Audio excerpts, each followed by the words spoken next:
Nah, ini masalah yang sangat serius ya. Soal apa tuh namanya metode supaya kemudian hutang itu bisa cepet lunas dan rekening itu kalau bisa terisi terus. Ya, itu Ya. gimana? Itu gimana metodenya, Gus? Ya, metode caranya. Iyalah. Pertama tadi perbaiki 3 itu. Ha. Mindset, syukur, sedekah. Jadikan Mindset, dirimu syukur, ahli akan itu. sedekah. Oke, mindset, syukur, Nah, sedekah. sekarang kata hutang rubah dengan kewajiban, walaupun definisinya sama. Kata hutang Ganti dengan kewajiban atau amanah. ganti dengan kewajiban atau amanah. Saya mulai dari yang paling simpel aja. Alasannya apa tuh? Kalau kata atau ya kata itu diulang-ulang, itu berbahaya. Oh. Hutang, saya punya hutang, hutang, Ah. dikelilingi oleh hutang. Waduh. Sama dengan memanggil hutang Iya, iya, iya. secara tidak langsung. Ah. Itu pertama. Kemudian yang kedua adalah asumsikan, nah ini PR kita nih, asumsikan besarnya hutangmu itu kecil.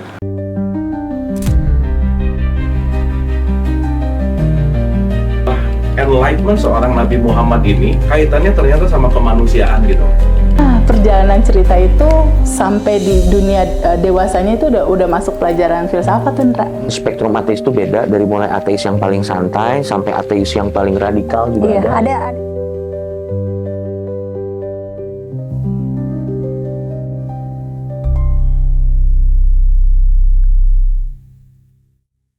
Sebelum syukur tadi kan apa tuh namanya mindset ya. Mindset, sudut pandang. Konkretnya seperti apa sih supaya kemudian teman-teman yang mohon maaf, teman-teman yang tidak berpendidikan yang tinggi gitu ya, menengah ke bawah, itu juga bisa mengimplementasikan dalam kehidupan sehari-hari gitu. Mindset. Ya. Sebenarnya sama tadi seperti yang saya bahas. Ketika ada satu perkara yang menurutmu buruk, jangan langsung berkesimpulan itu buruk. Boleh jadi Allah sedang mengedukasimu. Nah, kalau bahagia lagi, bahagia itu juga sudut pandang sebenarnya. Okay. Bagaimana ketika ada kejadian buruk, kamu segera menyimpulkan, Anda segera berpikir bahwa ini ada hikmah nih di balik ini. Nah, itulah orang bahagia. Bisa nggak dikatakan ketika kemudian namanya mindset ya, oke deh, kondisiku sekarang begini, tetapi aku yakin kok tahun depan atau beberapa bulan kemudian hidupku pasti bakal berubah gitu. Itu bisa nggak masuk? Itu masuk mindset. Jadi menanamkan pemikiran-pemikiran positif, baik itu hanya di pikiran sadar, tapi lama-lama akan masuk kalau diulang-ulang. Sifatnya repetisi. Kalau diulang-ulang akan masuk. Nah, kalau bisa mengulang-ulang satu hal yang baik seperti itu bisa menjadi cikal bakal tarikan yang baik juga. Iya itu bahagia sebenarnya. Nyata sih itu. Jadi orang banyak mengartikan bahagia itu dengan loncat-loncat, senang dan sebagainya. Enggak, itu bukan bahagia, itu senang saja. Senang aja. Bahagia itu sudut pandang. Oke, baik.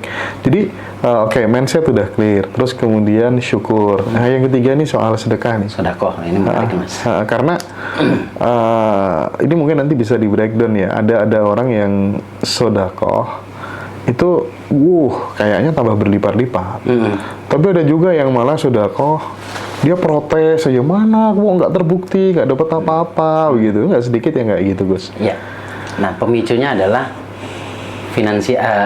luka batin finansial, Mas. Benar, banyak juga yang cerita, sharing, sudah sedekah tapi kayak nggak ada dampak. Karena tadi balik lagi tuh, mindsetmu tentang sedekah bagaimana? Gitu. Ikhlas pasti. Kan tarapan ikhlas itu kan ada 3 ya, ikhlas, mukhlas, mukhlis. Gitu. Nah, ikhlas itu kebanyakan orang mengartikan tidak boleh berharap sama Allah. Saya seketika punya pertanyaan, lantas saya harus berharap sama siapa? Sama manusia.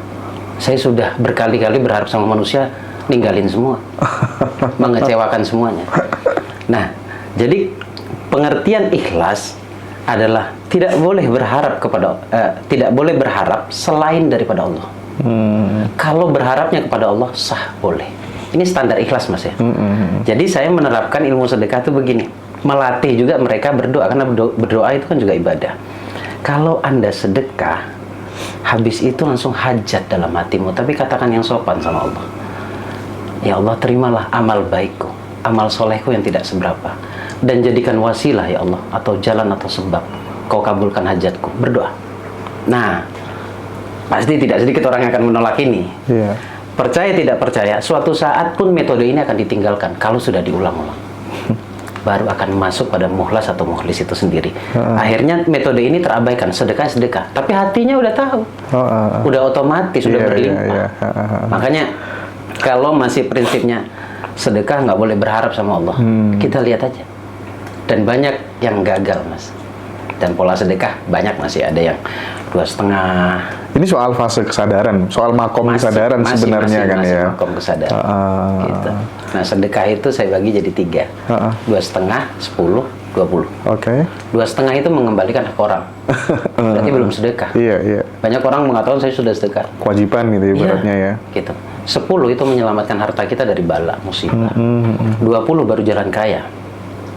Makanya step by step, sedikit demi sedikit, yang penting konsisten. Makanya kalau sedekah itu yang dilihat adalah persentasenya, bukan berapa banyaknya.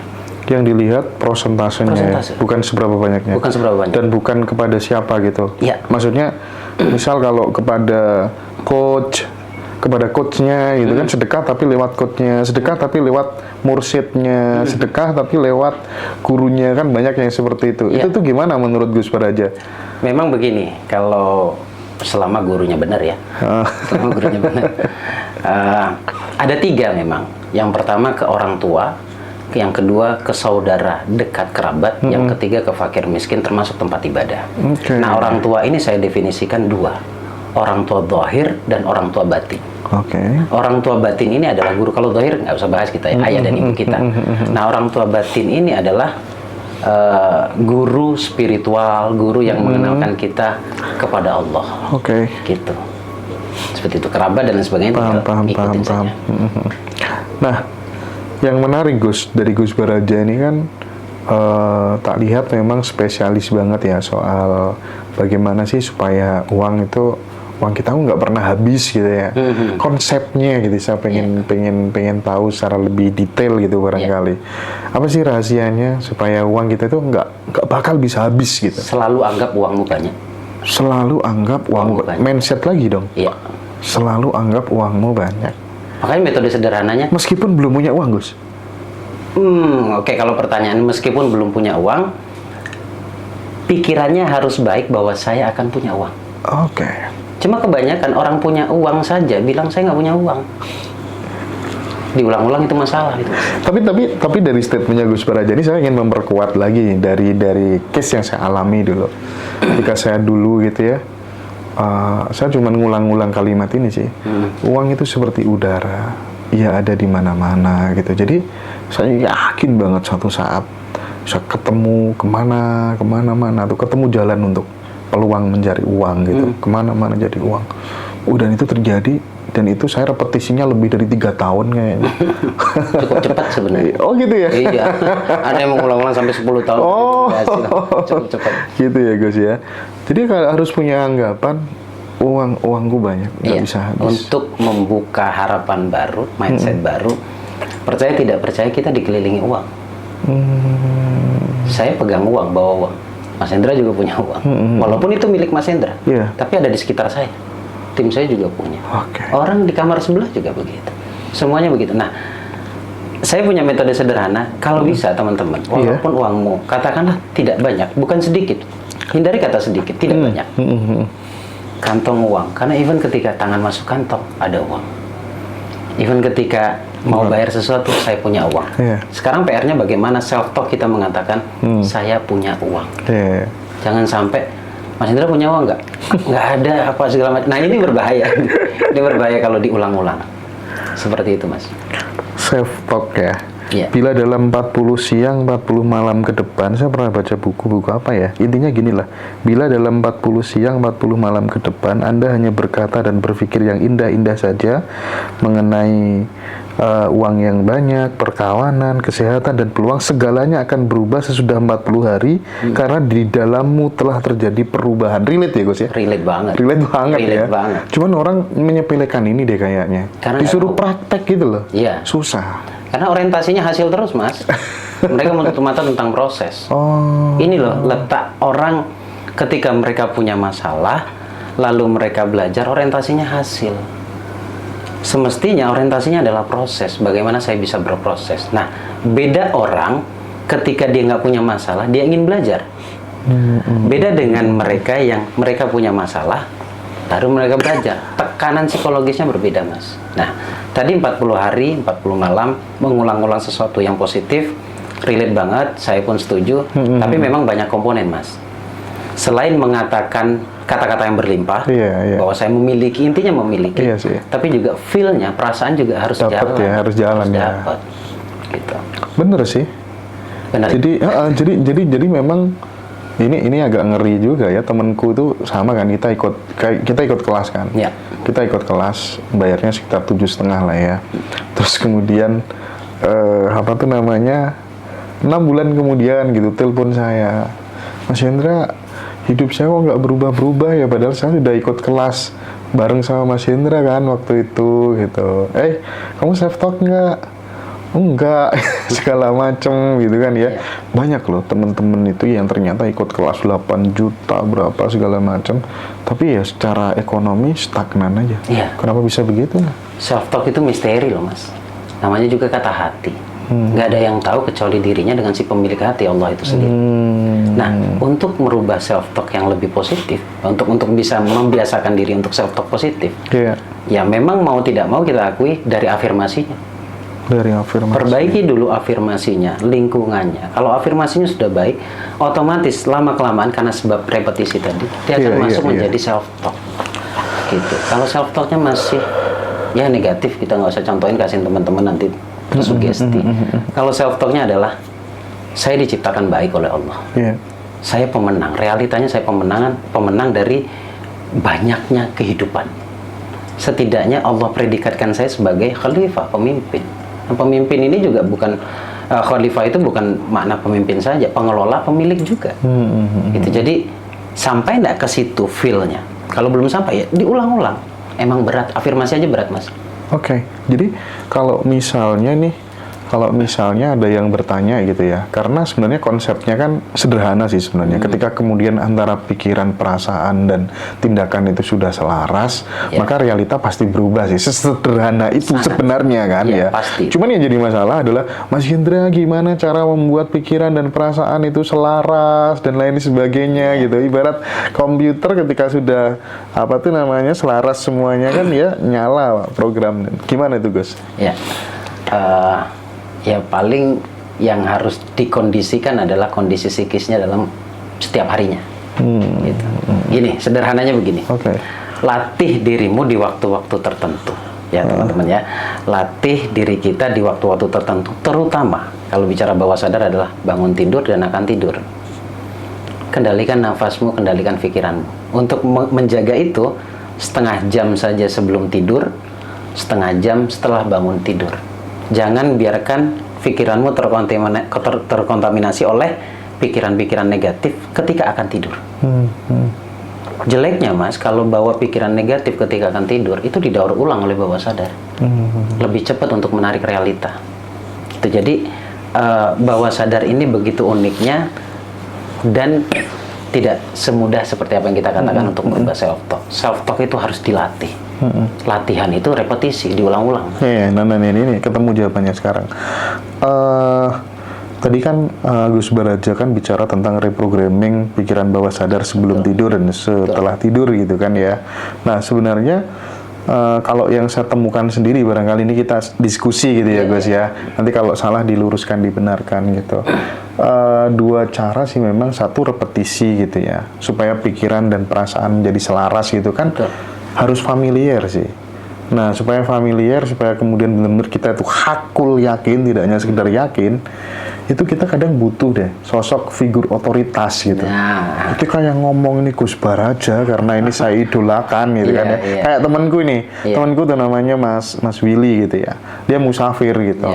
Mas Hendra, dulu tuh ya aku diceritain sama guruku gitu. Kalau punya cita-cita kataman di makam Batu Ampar sana, Syekh Abu Samsudin sana sekali, kalau berdoa nggak dikabulkan, patoknya disuruh jabut buang ke laut gitu kan. Saya langsung berangkat Gus.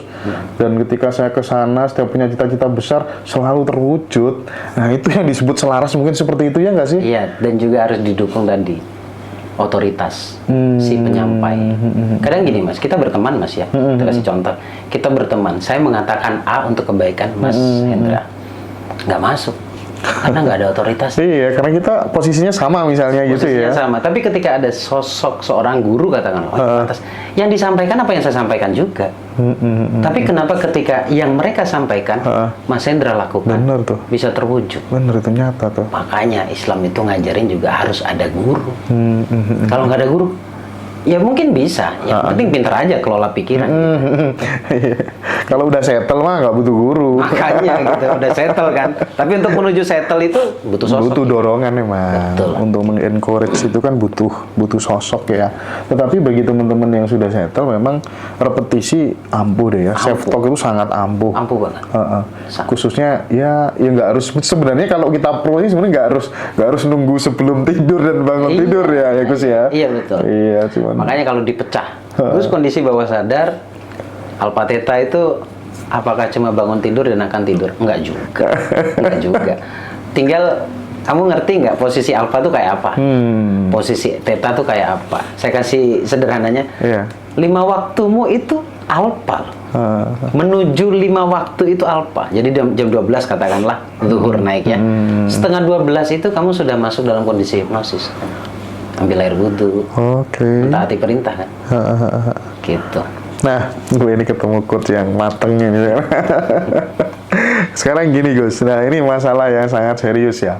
Soal apa tuh namanya metode supaya kemudian hutang itu bisa cepet lunas dan rekening itu kalau bisa terisi terus. Ya, itu gimana? Itu gimana metodenya Gus? Ya, metode caranya. Iyalah. Pertama tadi perbaiki 3 itu. Mindset, syukur, sedekah. Jadikan dirimu ahli akan itu. Oke, mindset, syukur, sedekah. Sekarang kata hutang rubah dengan kewajiban, walaupun definisinya sama. Kata hutang ganti dengan kewajiban atau amanah. Ganti dengan kewajiban atau amanah. Saya mulai dari yang paling simpel aja. Alasannya apa tuh? Kalau kata atau ya kata itu diulang-ulang itu berbahaya. Hutang, saya punya hutang, dikelilingi oleh hutang, sama dengan memanggil hutang secara tidak langsung. Itu pertama. Kemudian yang kedua adalah asumsikan. Nah ini PR kita nih. Asumsikan besarnya hutangmu itu kecil. Asumsikan ya. Asumsikan. Bohong aja dulu gitu. Bohong aja dulu sama diri sendiri nggak apa-apa. Karena gini, realitanya besar sama dengan sulit. Besar sama dengan sulit. Dan hutang rata-rata menurut si pemilik hutangnya, asumsinya besar. Kalau kecil, asumsinya pasti mudah. Iya. Bicara konsep doa dulu. Kalau berdoa yang kecil-kecil aja, saya pengen makan ini. Nggak taunya besok ditraktir teman lah. Atau tiba-tiba kita lewat pengen beli lalu kita belilah. Kalau yang kecil-kecil Mas. Tapi kalau doanya yang gede-gede, pasti pikirannya akan mengatakan sulit. Karena ditekan oleh pikiran bawah sadarnya sendiri. Munculnya self talk-nya adalah sulit kalau besar. Nah makanya kalau hutang asumsikan dulu kecil, balik lagi yang ngabulin siapa nih? Yang ngabulin Allah. Pasti semuanya akan menjawab gitu, Tuhan. Porsimu apa? Berdoa. Kalau berdoa nggak usah nentuin. Ekstrimnya saya dulu bilang berhenti jadi Tuhan atas doa-doamu gitu. Jadi kita berdoa, kita pula yang menentukan bisa atau tidaknya. Itu yang kedua. Kemudian yang terakhir jelas sedekah. Kemudian kalau mindsetnya udah benar, baru dorong dengan wiritan. Tapi kalau mindsetnya nggak benar tentang wiritan itu sendiri, saya tidak menyarankan. Kultus nanti. Iya. Dan wirid itu karena ini yang nonton lintas agama, mungkin wirid itu bisa diganti juga dengan afirmasi kata-kata yang positif. Ya senyamannya lah intinya. Iya, senyamannya yang baik. Iya, kadang kita ini terlalu gawat juga kalau kita terlalu taklid sama seseorang sebenarnya. Saya menghindari itu sebenarnya. Karena orang itu bisa menemukan titik-titik ternyamannya sendiri-sendiri. Even itu adalah gerakan meditasi, gerakan ritual ibadah atau kata-kata afirmasi itu juga bisa kan ya. Nah sebenarnya banyak cara kalau